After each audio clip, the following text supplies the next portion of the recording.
J'ai entendu le malaise qui s'est exprimé il y a un an et qui continue encore de s'exprimer, relayé notamment par vos représentants ou vos organisations syndicales. Ce malaise, il nous faut l'entendre, il nous faut le prendre en compte, et en retour, j'invite les agents aussi à se méfier de certaines formes de contestation qui suscitent des interrogations dans l'opinion, qui provoquent de l'incompréhension lorsque ceux qui sont chargés de faire respecter la loi s'en exonèrent, et qui, je le sais d'ailleurs, conduisent à la désapprobation de celles et ceux qui portent vos voix syndicales. Vous n'avez pas besoin de cela pour faire entendre votre voix.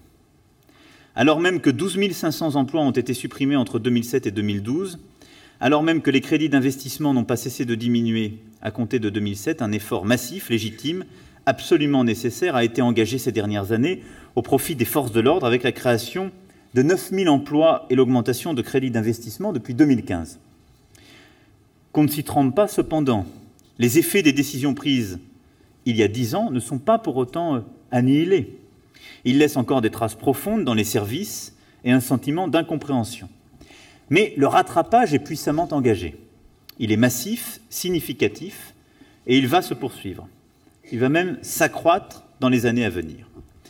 Car on ne peut en effet accepter que dans notre pays, nos forces de sécurité intérieure travaillent dans des locaux vétustes, surtout lorsque ces locaux font aussi office, pour les gendarmes, de logement. On ne peut accepter que, face aux menaces auxquelles nos forces de sécurité sont exposées, elles ne disposent que d'un armement ancien, d'un matériel ou d'applications informatiques obsolètes.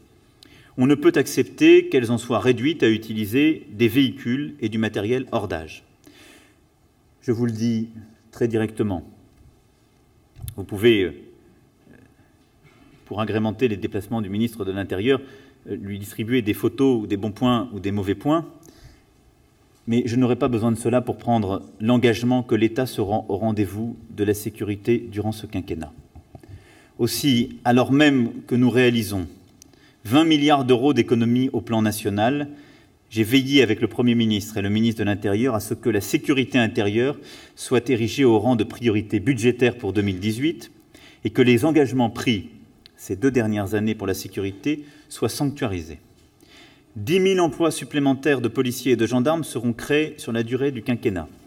7 000 emplois seront alloués au cours de ces 3 prochaines années sur les exercices 2018-2020.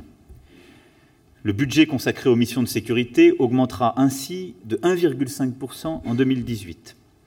L'effort consenti à partir de 2015 à travers les plans de lutte antiterroriste est ainsi non seulement préservé, mais accentué.